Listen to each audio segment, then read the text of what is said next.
para pemirsa YouTube.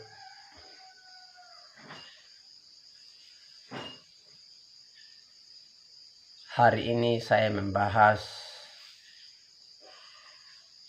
tentang 1 Korintus 14 ayat 18 dan 1 Korintus 14 ayat 23.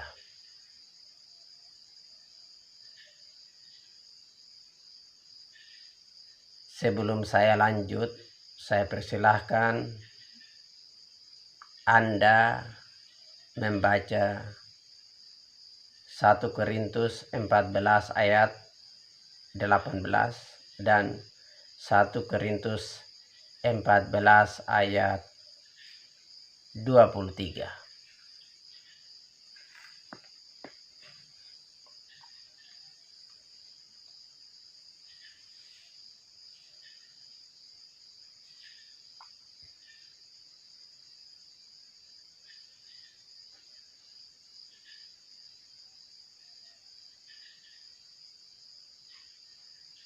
Melalui video saya ini,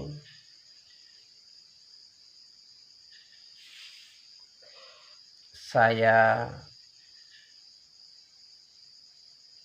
menjelaskan tentang 1 Korintus 14 ayat 18 dan 1 Korintus 14 ayat 23.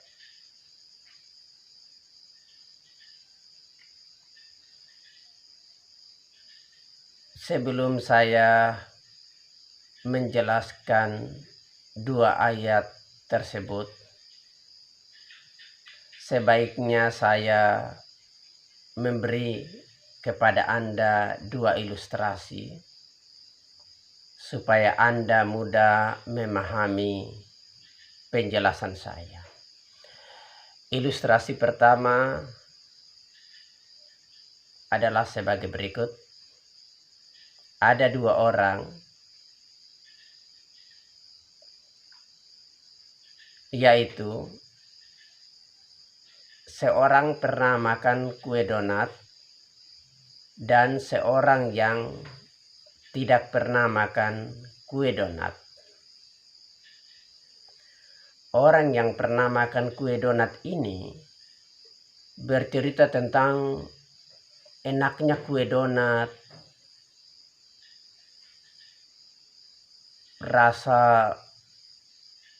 rasanya kue donat itu enak sekali menurut orang yang sudah makan kue donat. Tetapi anehnya, orang yang tidak pernah makan kue donat ini membantah orang yang pernah makan kue donat ini dengan perkataan begini: kue donat itu tidak enak. Jadi orang yang tidak pernah makan kue donat berkata kepada orang yang makan kue donat bahwa kue donat itu tidak enak. Sedangkan orang yang pernah makan kue donat berkata bahwa kue donat itu enak. Ilustrasi kedua.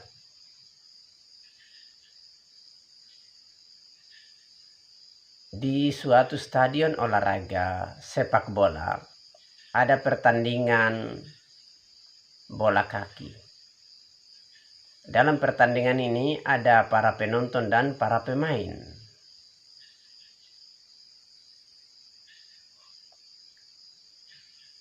Para penonton bola kaki ini sama sekali tidak tahu main bola kaki. Sedangkan para pemain bola kaki yang bertanding ini, mereka adalah memang para pemain bola kaki, mereka tahu main bola kaki. Tetapi anehnya, para penonton bola kaki ini mengkritik para pemain bola kaki yang mereka tonton.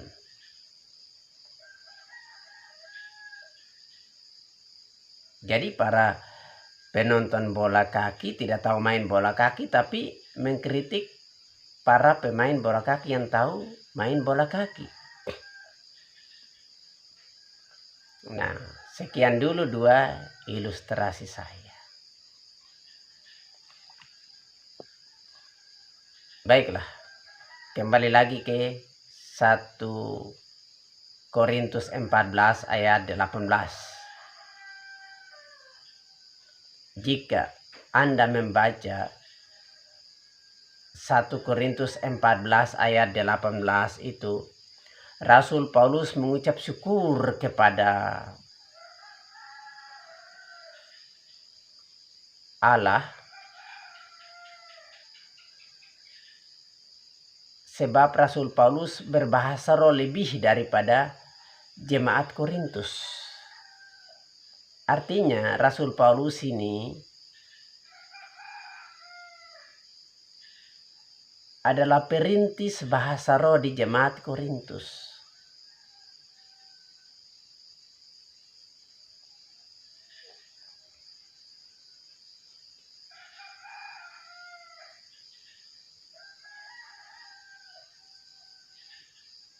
Supaya jelas, saya baca Alkitab yang ada pada saya ini, Alkitab terjemahan Lembaga Alkitab Indonesia. Bunyinya, aku mengucap syukur kepada Allah sebab aku berbahasa roh lebih daripada kamu semua. Nah, jadi Rasul Paulus ini pernah berbahasa roh. Berarti berdasarkan dua ilustrasi tadi, berarti Rasul Paulus ini ibaratnya orang yang pernah makan kue donat. Rasul Paulus ini ibaratnya adalah pemain bola kaki. Masalahnya di sini adalah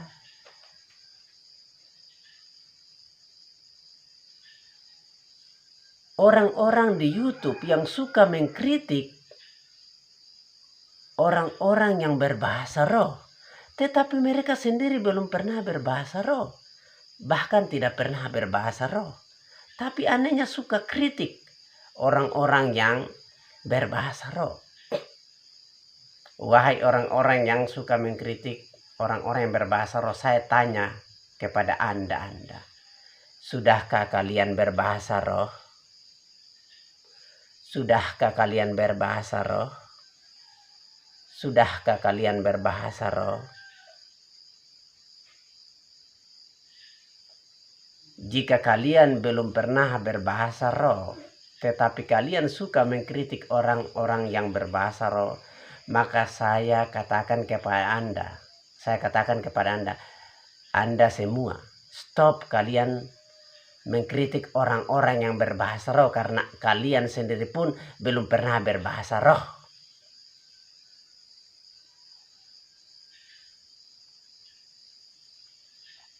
Saya sudah lihat di video-video Patrice Smith, video pendeta Mangapul Sagala, video pendeta Muribalianto Matalu.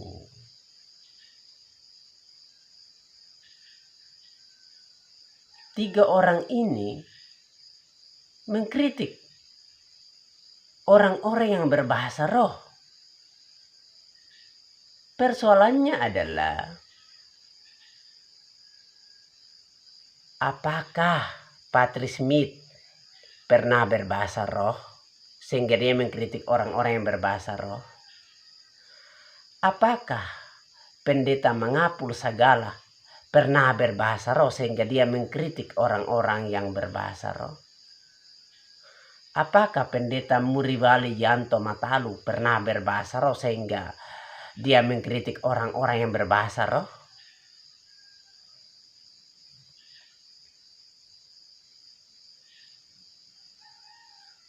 Ingat, Rasul Paulus mengkritik jemaat Korintus dalam berbahasa roh, tetapi Rasul Paulus pernah berbahasa roh.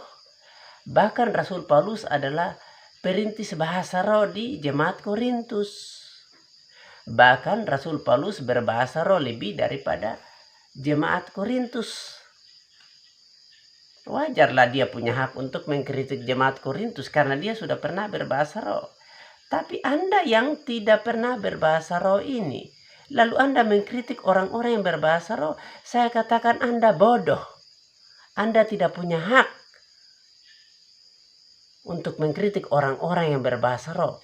Kenapa Anda tidak punya hak untuk mengkritik orang-orang yang berbahasa roh? Karena Anda tidak pernah berbahasa roh.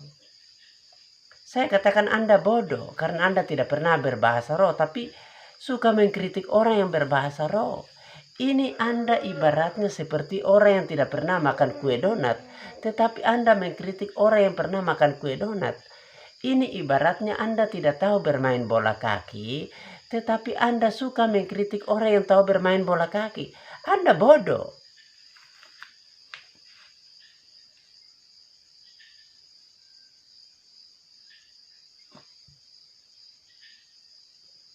Jadi wahai para pengkritik orang-orang yang berbahasa roh, silakan kalian membaca 1 Korintus 14 ayat 18.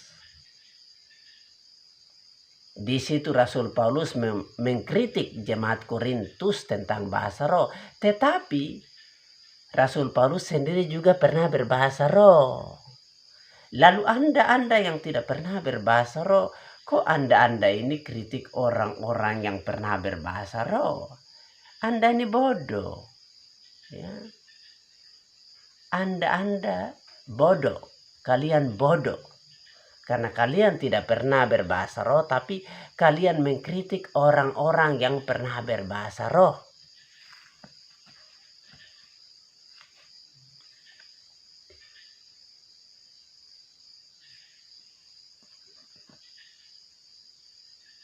Saya tanya, wahai Patri Smith, pernahkah Anda berbahasa roh? Jika Anda belum pernah berbahasa roh, maka stop. Anda kritik orang-orang yang pernah berbahasa roh. Wahai pendeta mengapul segala, pernahkah Anda berbahasa roh? Jika Anda belum pernah berbahasa roh, maka stop kritik orang-orang yang pernah berbahasa roh. Wahai pendeta Muriwali Yanto Matalu, pernahkah Anda berbahasa roh? Jika Anda belum pernah berbahasa roh, maka stop kritik orang-orang yang pernah berbahasa roh. Ingat 2 ilustrasi tadi. Ingat 2 ilustrasi saya tadi.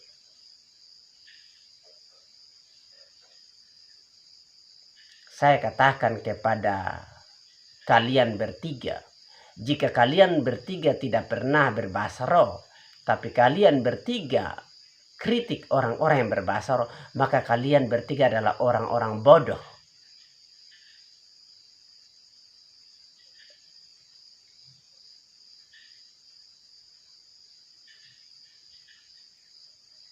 Silakan contohi Rasul Paulus.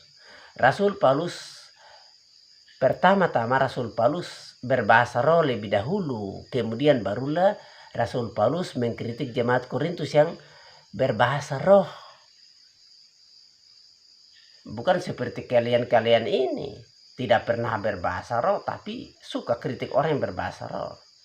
Kalian ini cari sensasi kah di YouTube?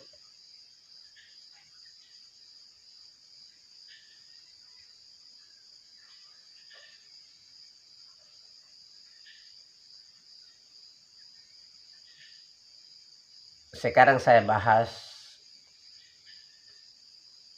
1 Korintus 14 ayat 23. Jadi 1 Korintus 14 ayat 23 itu Rasul Paulus berkata kepada jemaat Korintus, berkata kepada orang-orang Korintus bahwa kalau orang-orang Korintus berkumpul dalam pertemuan mereka, lalu mereka semua berbahasa roh. Lalu masuklah orang-orang yang tidak beriman atau orang luar. Berat di sini garis bawahi kata masuklah orang yang tidak beriman atau orang luar. Berarti orang yang berbahasa roh adalah orang yang beriman, bukan orang yang tidak beriman. Ya. Berarti 1 Korintus 14 ayat 23 merupakan persyaratan untuk Anda berbahasa roh. Apa syarat untuk Anda berbahasa roh? Syaratnya adalah Anda beriman lebih dahulu, barulah Anda berbahasa roh. Beriman yang bagaimana?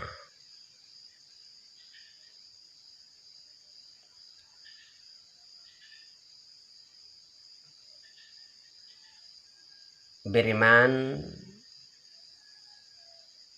yang begini. Jika Anda membaca 1 Korintus 12 ayat 3, itu membuktikan bahwa orang-orang yang berbahasa roh adalah orang yang beriman. Orang-orang yang berbahasa roh ini mengaku bahwa Yesus adalah Tuhan. Orang-orang yang berbahasa roh ini mengaku bahwa Yeshua HaMashiach adalah Tuhan. Lalu syarat beriman itu bagaimana? Nah, syarat beriman itu silakan baca 1 Korintus 12 ayat 3. Juga silakan baca Roma pasal 10 ayat 9 hingga 10.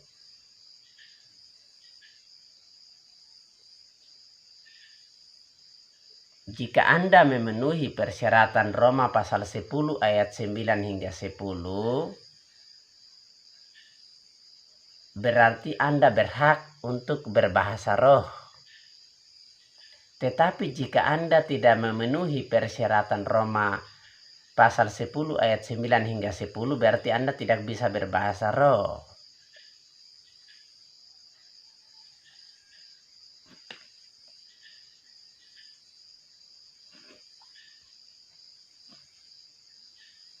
Di sini ada dua jenis bahasa roh. Ada bahasa roh asli, ada bahasa roh palsu. Baiklah, saya mulai dengan bahasa roh palsu lebih dahulu. Bahasa roh palsu itu begini. Jika Anda tidak memenuhi persyaratan Roma 10 ayat 9 hingga 10, kemudian Anda berbahasa roh, maka bahasa roh Anda adalah bahasa roh palsu. Sekarang saya membahas bahasa roh asli ya. Tadi kan saya sudah bahas bahasa roh palsu. Bahasa roh asli itu begini.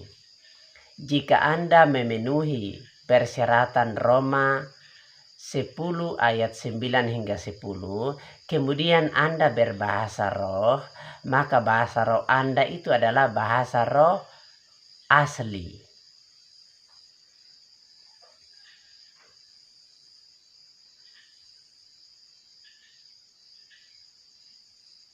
Begitu.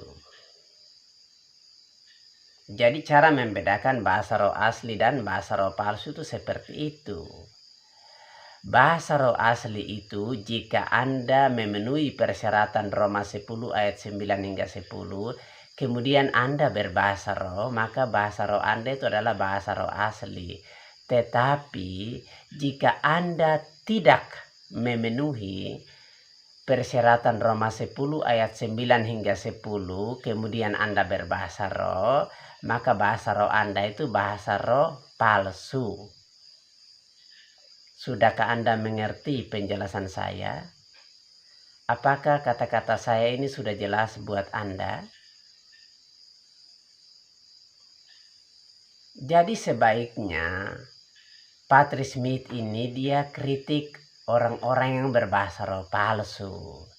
Sebaiknya pendeta Mangapul Sagala mengkritik orang-orang yang berbahasa roh palsu. Sebaiknya pendeta Muriwalianto Matalu mengkritik orang-orang yang berbahasa roh palsu. Tetapi sebelum tiga orang ini mengkritik orang-orang yang berbahasa roh, entah asli, entah palsu, maka alangkah baiknya kalau ketiga orang ini berbahasa roh lebih dahulu. Barulah boleh mengkritik orang-orang yang berbahasa roh palsu.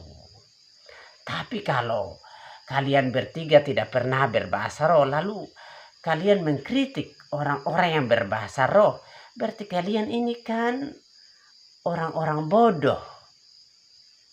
Kalian hanya cari sensasi di YouTube. Kalian ini ibaratnya orang-orang yang tidak pernah makan kue donat, tapi kritik orang-orang yang pernah makan kue donat. Kalian ini ibaratnya penonton bola kaki, para penonton bola kaki yang tidak tahu main bola kaki, tapi rajin kritik orang-orang yang tahu main bola kaki. Rajin kritik orang-orang yang adalah pemain bola kaki itu sendiri. Kalian bodoh sekali. Ya.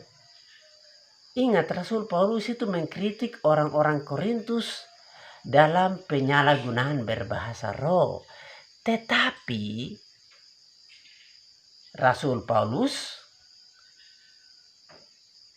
berbahasa roh lebih dahulu, barulah dia kritik orang-orang yang berbahasa roh. Bukan seperti kalian ini, tidak pernah berbahasa roh, tapi rajin kritik orang-orang yang berbahasa roh. Jadi syarat untuk berbahasa roh itu pertama-tama Anda diselamatkan dulu, barulah Anda berbahasa roh. Diselamatkan itu bagaimana ya?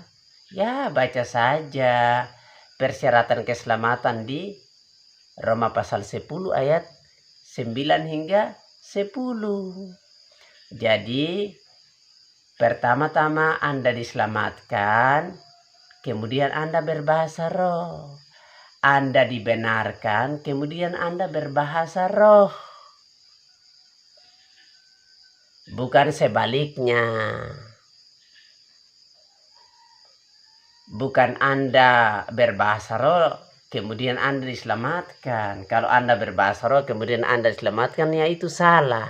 Itu bahasa roh palsu. Saya ulang, kalau Anda berbahasa roh, kemudian Anda diselamatkan, berarti itu bahasa roh palsu. Kalau Anda berbahasa roh, kemudian Anda dibenarkan, itu bahasa roh palsu. Bahasa roh asli itu begini. Anda diselamatkan lebih dahulu, kemudian barulah Anda berbahasa roh. Bahasa roh asli itu begini. Anda diselamatkan lebih dahulu, kemudian Anda berbahasa roh. Anda dibenarkan lebih dahulu, kemudian Anda berbahasa roh. Itulah bahasa roh asli. Kalau bahasa roh palsu itu begini. Anda berbahasa roh lebih dahulu, kemudian barulah Anda diselamatkan.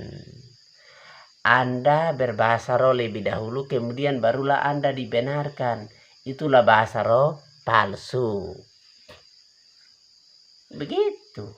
Jadi kalau Anda berbahasa roh, silakan Anda katakan siki raba-raba.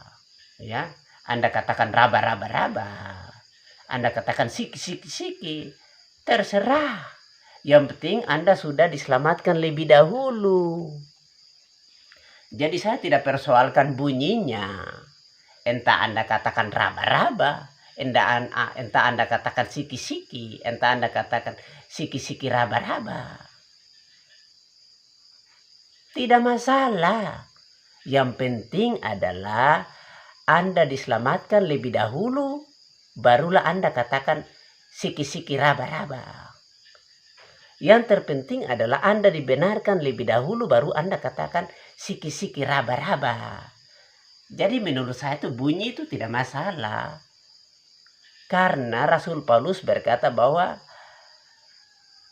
bahasa roh itu terdiri dari banyak kata.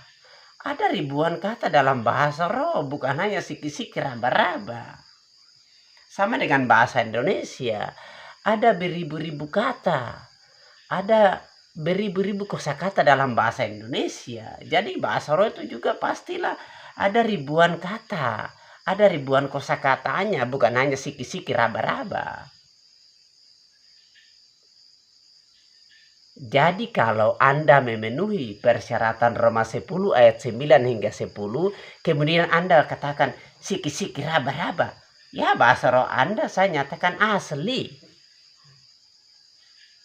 Tapi kalau Anda tidak memenuhi persyaratan Roma 10 ayat 9 hingga 10, kemudian Anda berkata, siki-siki raba-raba, ya maka saya nyatakan bahasa roh Anda itu palsu.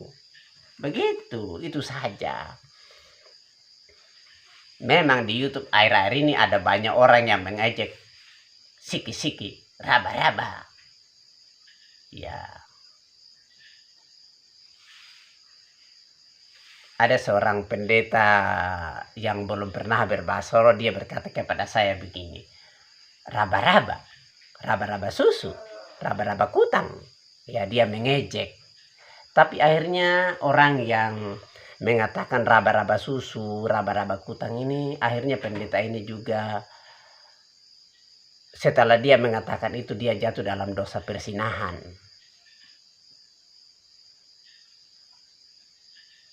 Bagaimana kalau orang yang mengatakan berbahasa roh raba-raba, tapi dia tidak pernah bersinah? Anda mengejek orang yang mengatakan, yang bahasa roh mengatakan raba-raba, tapi dia tidak pernah raba-raba susu orang, raba-raba kutang orang. Artinya dia tidak pernah bersinah. Tapi Anda yang mengejek dia, Anda bersinah, Anda malu tidak? Ya.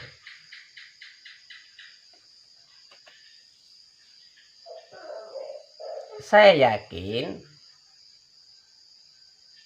ada orang yang mengatakan yang berbahasa roh raba-raba. Saya yakin ada orang yang berbahasa roh raba-raba dan dia tidak pernah bersinah seumur hidupnya. Saya yakin pasti ada orang itu. Orang itu pasti ada. Saya sendiri juga, saya katakan ya,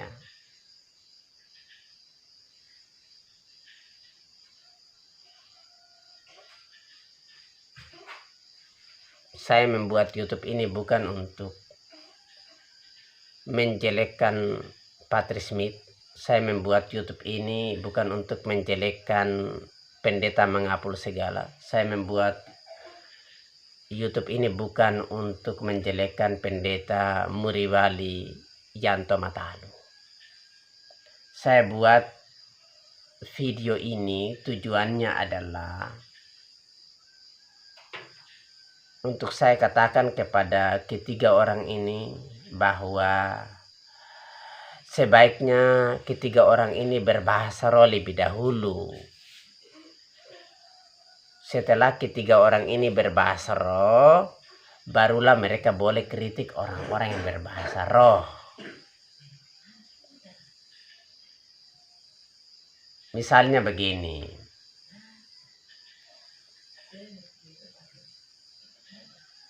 kalau saya makan kue donat, kemudian ada orang yang cerita tentang kue donat di hadapan saya, bahwa kue donat itu rasanya begini-begini, begitu-begitu. Tapi kalau saya dengar penjelasan orang yang cerita kue donat ini tidak sesuai dengan kue donat yang saya makan, rasanya tidak sesuai dengan kue donat yang saya makan, berarti saya bisa katakan bahwa dia berbohong. Karena saya pernah makan kue donat, jadi saya tahu rasanya. Jadi kalau orang itu dia cerita, ternyata dia cerita kue pahwa, tapi dia katakan donat, berarti saya tahu dia berbohong. Jadi saya buat video ini bukan untuk menghina Patrice Smith, bukan untuk menghina pendeta mengapul segala, bukan untuk menghina pendeta Muriwali Yanto, bukan untuk menghina pendeta Muriwali Yanto Matalu.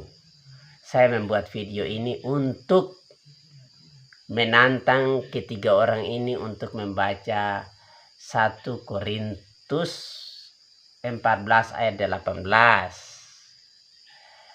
Supaya ketiga orang ini sebaiknya mereka berbahasa roh lebih dahulu, kemudian barulah mereka mengkritik orang-orang yang berbahasa roh. Karena apa? Rasul Paulus Rasul Paulus bersyukur sebab Rasul Paulus berkata-kata dalam bahasa roh lebih daripada semua orang Korintus. Lalu ketiga orang ini, apakah kalian sudah berbahasa roh atau belum ya? Kalian kritik orang-orang berbahasa roh lancar sekali, tapi masalahnya kalian sudah berbahasa roh atau tidak ini? Nah, itu maksud saya. Lalu kalau kalian bertiga mau berbahasa roh, ya silakan baca 1 Korintus 14 ayat 23 sebagai persyaratan supaya kalian bertiga bisa berbahasa roh.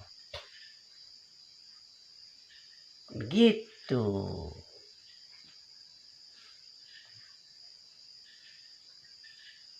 Apalagi si Patrick Smith ini, aduh, kritikannya luar biasa.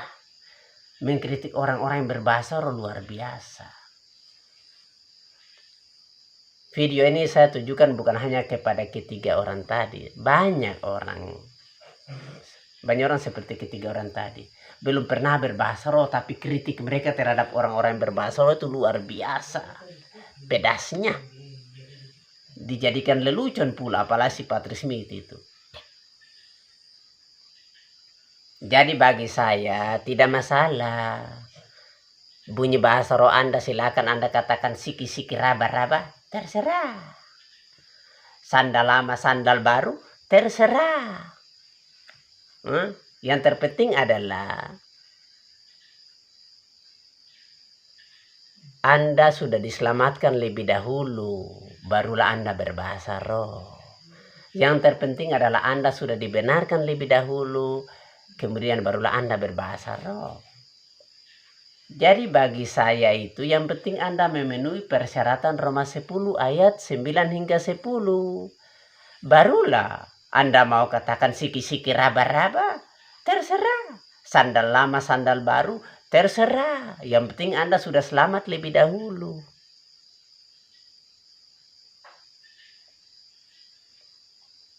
Sebab persyaratan bahasa roh itu pertama-tama Anda diselamatkan lebih dahulu, barulah Anda berbahasa roh. Pertama-tama Anda dibenarkan lebih dahulu, barulah Anda berbahasa roh. Itulah bahasa roh asli. Soal bunyi tidak masalah. Siki-siki raba-raba, sandal lama, sandal baru, tidak masalah. Yang penting Anda sudah selamat lebih dahulu. Yang penting Anda sudah dibenarkan lebih dahulu. Anda paham? Bagaimana? Sudah paham?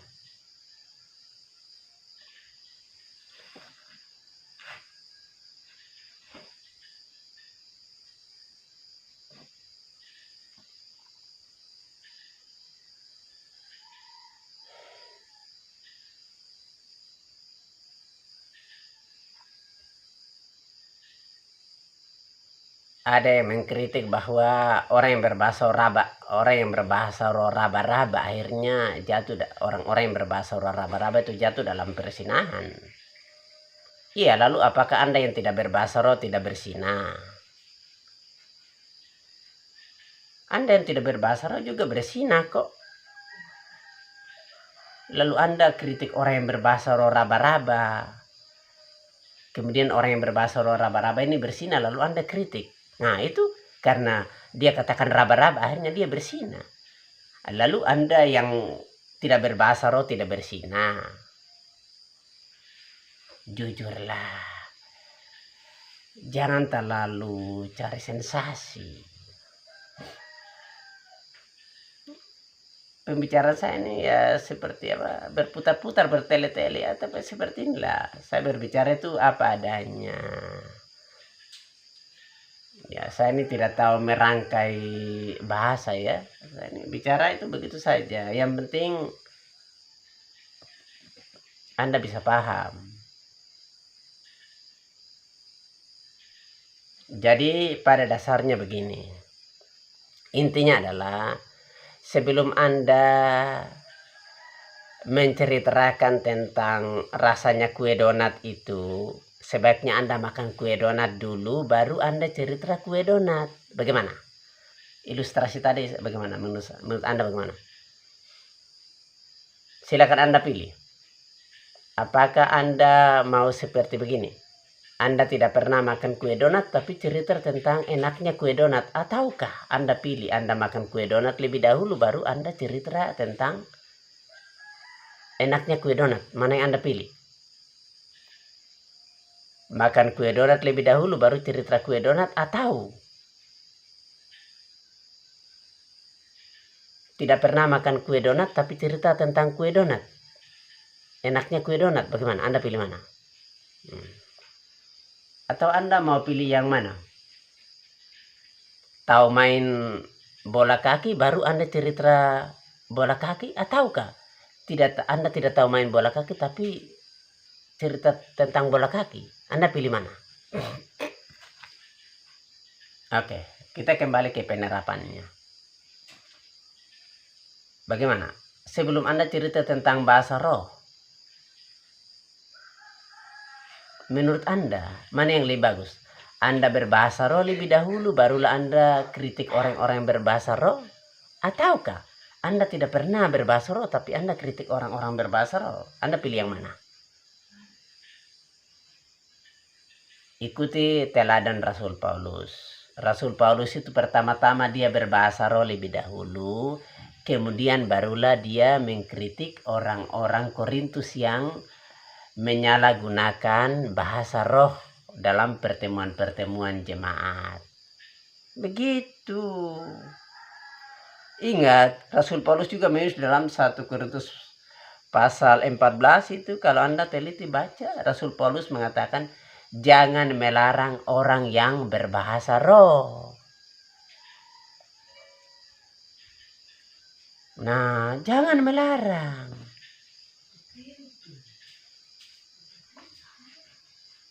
Yang lucu dari Patrice Smith ini adalah dia mengkritik orang-orang yang berbahasa roh.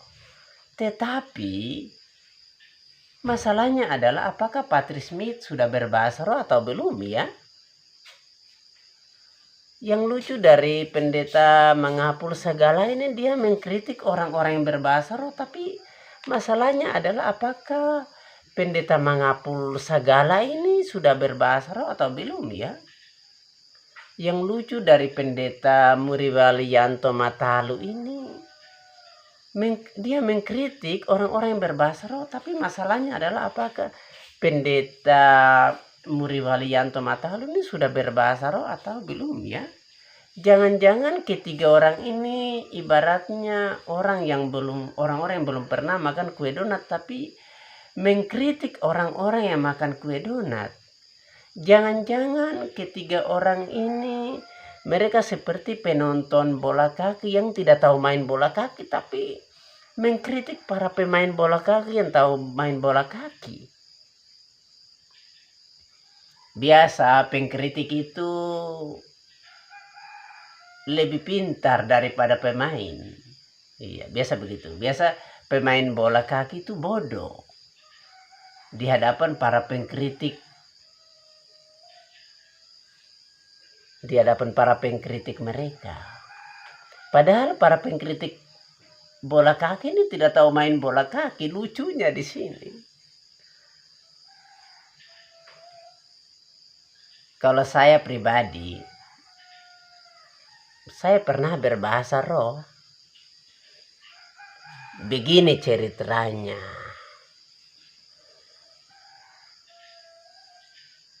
Dulu saya masuk di gereja yang namanya Gereja Sidang Jemaat Allah. Saya masuk di gereja itu. Di Gereja Sidang Jemaat Allah itu ada acara yang namanya ibadah 10 malam. Ibadah 10 malam. Jadi 10 malam ini sebelum hari Pentakosta. Jadi ibadah 10 malam. Jadi ibadahnya itu 10 ya selama 10 malam. Jadi berturut-turut ya. Jadi dari malam pertama hingga malam ke-10. Itu ya istilahnya ibadah 10 malam ya. Jadi dalam ibadah 10 malam itu orang-orang di Gereja Sidang Jemaat Allah itu bagi orang-orang yang belum pernah berbahasa roh, mereka berusaha supaya bisa berbahasa roh. Jadi saya itu malam pertama, orang-orang berbahasa roh semua. Saya ini belum berbahasa roh, saya minta supaya saya berbahasa roh. Malam pertama juga tidak, malam kedua juga tidak, malam ketiga tidak, terus sampai malam ke-9. Semua orang pada berbahasa roh, ribut semua, ramai.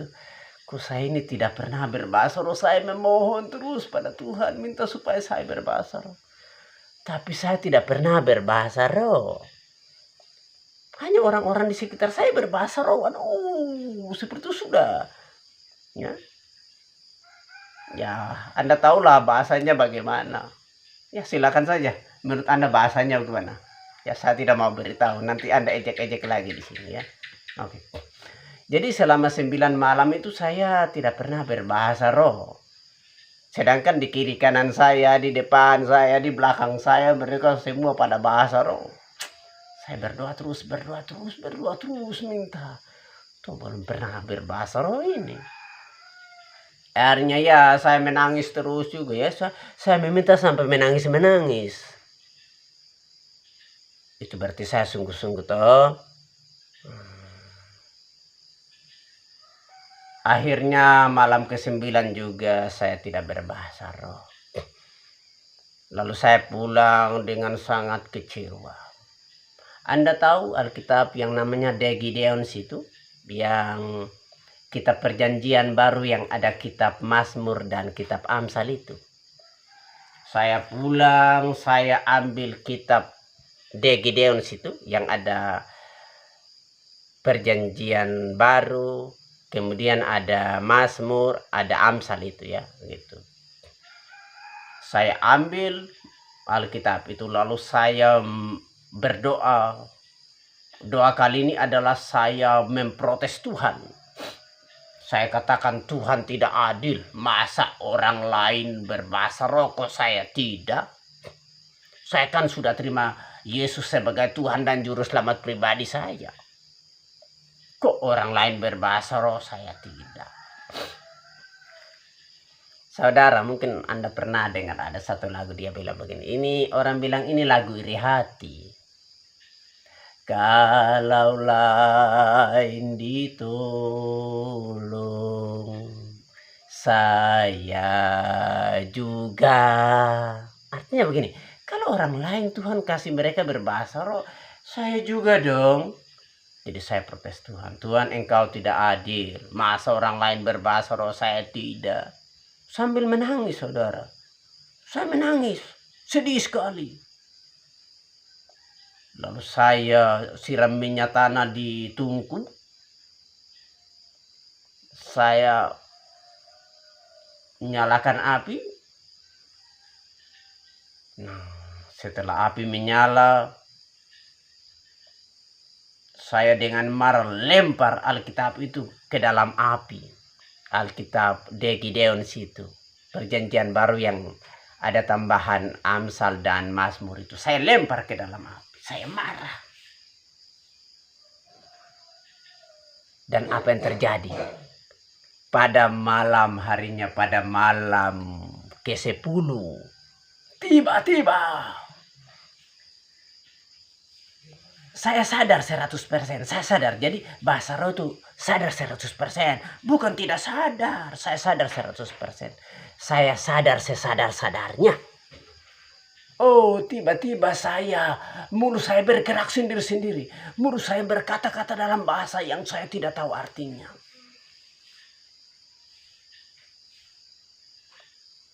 Saya tidak mau katakan bunyinya di sini ya. Nanti para pengejek saya lagi. Ya.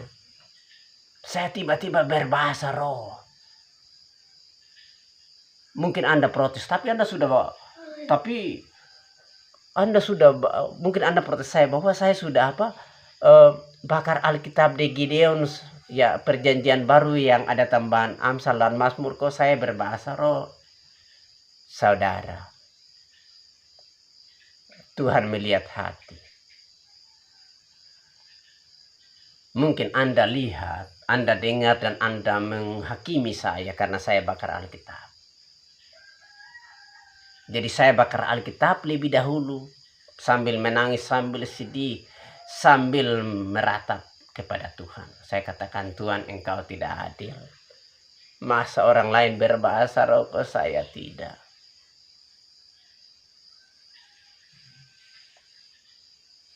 Saudara, ada sebuah lagu, liriknya begini.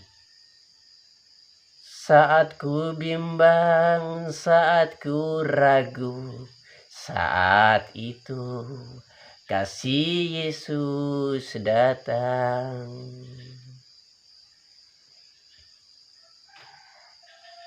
Tuhan tahu hati saya.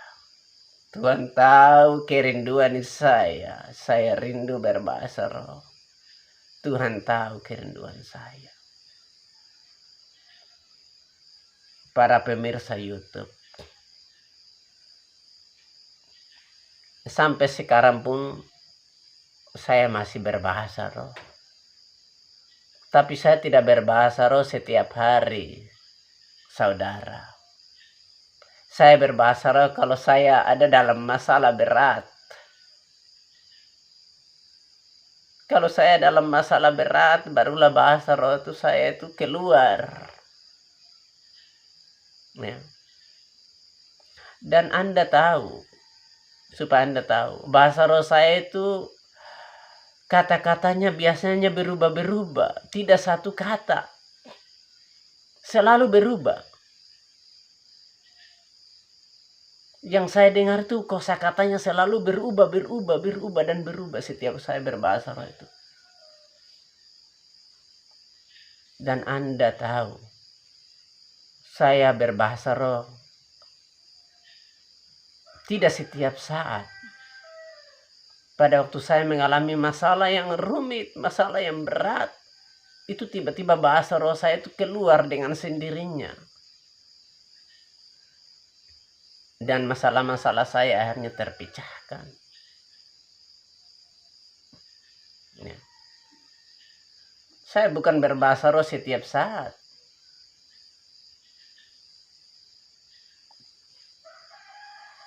Tapi kalau saya dalam masalah, saya berbeban berat, saya berdoa kepada Tuhan. Saya berdoa kepada Bapa di sorga di dalam nama Tuhan Yesus Kristus. Bahasa roh saya itu keluar. Biasanya kalau saya sudah berdoa itu, saya dalam pergumulan yang berat,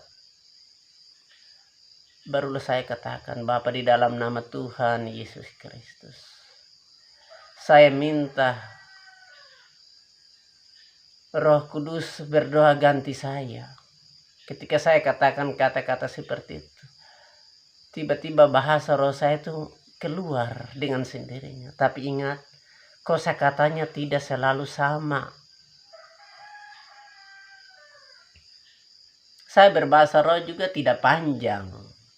Ya. Ada yang tidak sampai 1 menit juga. Lalu kalau bahasa roh itu dia berhenti, otomatis dia berhenti. Saya tidak bisa berbahasa roh lagi. Kalau sudah berhenti ya, kalau mulut saya sudah berhenti, saya tidak bisa ucap bahasa roh lagi. Ya sudah berhenti, ya sudah berhenti. Artinya kalau sudah berhenti berarti masalah saya juga pasti selesai. Nah. Rasul Paulus yang berbahasa roh lebih dari orang Korintus itu pernah menulis bahwa kita tidak tahu bagaimana seharusnya kita berdoa, tetapi roh berdoa. Ya, tapi roh berdoa. Ya. Dengan keluhan-keluhan yang tidak terucapkan. Ya, yang tidak terucap, Anda tidak paham. Ya, kita tidak paham. Bahasa roh itu dia keluar dengan sendirinya. Roh berdoa untuk kita. Ya. Jadi saya itu berdoa itu kalau bahasa roh saya berhenti, ya berhenti. Bahasa roh saya juga ada yang tidak sampai 1 menit. Saya ada nonton, ada orang yang berbahasa roh itu ajak jemaatnya rame-rame, mari kita berbahasa roh. Ya mungkin mereka karang-karang. Saya peringatkan Anda ya yang suka mengkritik bahasa roh ini. Ada bahasa roh yang memang orang buat-buat. Tapi ada bahasa roh yang tidak dibuat-buat orang. Ya.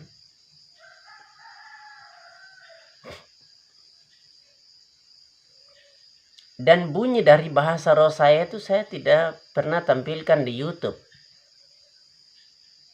Saya tidak pernah menulisnya di YouTube. Kalau Anda nonton video saya yang berjudul Bahasa Roh Sempurna, ya memang banyak pengkritik ya untuk video saya yang berjudul Bahasa Roh Sempurna. Ya pasti ada ya, pasti ada. Pasti ada orang yang kritik video saya yang berjudul Bahasa Roh Sempurna. Saya katakan tadi kepada Anda bahwa saya tidak pernah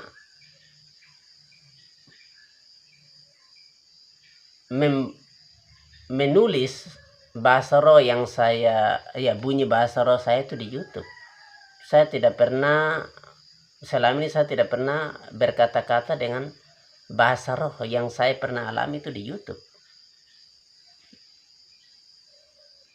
Kalau bahasa roh sempurna yang Anda lihat di video saya itu,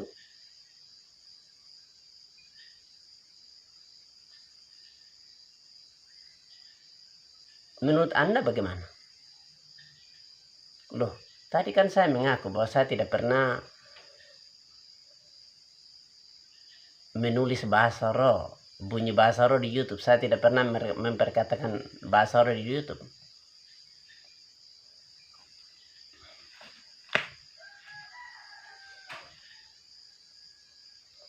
Saya berbahasa roh itu kosakatanya banyak. Bukan satu kosakata saja. Kosakata saya dalam bahasa roh itu berubah-berubah. Ya tergantung Roh Kudus mau memberi kosakata apa. Intinya bahasa roh saya itu terkadang tidak sampai 1 menit. 5 menit juga mungkin tidak sampai ya. Dan saya tidak berbahasa roh setiap hari. Apalagi ajak orang untuk mari kita berbahasa roh. Ajakan begitu kebanyakan orang bilang apa? Tiru-tiru, jiplak-jiplak.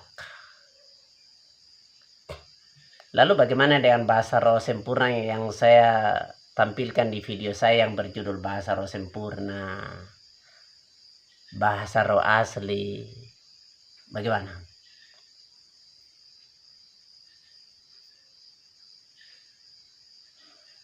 Kalau video saya yang berjudul Bahasa Roh Sempurna, Bahasa Roh Asli, itu hanya panduan saja buat Anda.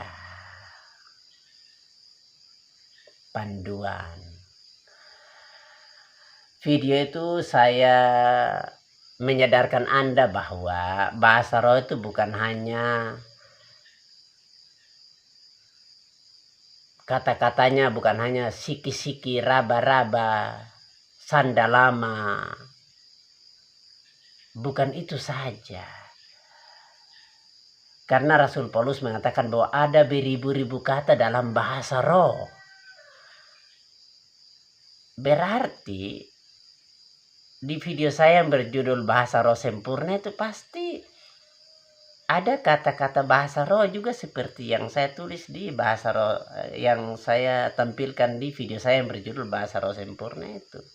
Kan Rasul Paulus mengatakan ada beribu-ribu kata dalam bahasa roh. Artinya pasti ada ribuan kosakata dalam bahasa roh seperti bahasa Indonesia ini. Bahasa Indonesia kan memangnya bahasa Indonesia ini hanya ada 10 kosakata saja. Pasti ada ribuan kosakata. Bahkan puluhan ribu kosakata pasti ada dalam bahasa Indonesia. Contoh, saya, kamu, dia, apalagi ya. mangga, apel, apalagi durian, apalagi ya, babi. Ya. Berarti bahasa roh juga dong, pasti ada ribuan kata-kata toh. Tidak mungkin hanya siki-siki, raba-raba, sandalama, kan? Tidak mungkin hanya ada kata-kata itu saja, pasti ada ribuan. Makanya saya menulis, makanya saya buat video yang judulnya Bahasa Roh Sempurna, Bahasa Roh Asli. Saya buat video begitu karena saya yakin akan kata-kata Rasul Paulus bahwa ada beribu-ribu kata dalam bahasa roh. Berarti pasti ada kata-kata di video saya yang berjudul Bahasa Roh Sempurna, Bahasa Roh Asli, itu pasti ada kata-kata bahasa roh juga di situ, pasti ada, karena kata-kata bahasa roh itu kan terdiri dari ribuan. Contoh bahasa Indonesia. Bayangkan kalau Anda hanya tahu bahasa Indonesia, Anda hanya tahu kata ini saya dengan kata kamu. Contoh, kalau Anda setiap hari hanya berbicara kepada orang saya, kamu, saya, kamu, saya, kamu, bagaimana? Apakah bahasa Indonesia hanya terdiri dari dua kata itu saja, saya, kamu? Lalu bahasa Indonesia itu tidak ada kata mangga. Apakah bahasa Indonesia itu tidak ada kata mangga, tidak ada kata apel, tidak ada kata durian, tidak ada kata babi? Kan ada. Ataukah bahasa Indonesia hanya ada kata saya, ada kata kamu? Itu saja, hanya dua kata itu saja dalam bahasa Indonesia ada. Jadi Rasul Paulus mengatakan bahwa ada beribu-ribu kata dalam bahasa roh. Berarti bisa jadi ada orang yang berbahasa roh itu kata-katanya bisa bunyinya sama dengan video saya yang berjudul Bahasa Roh Sempurna.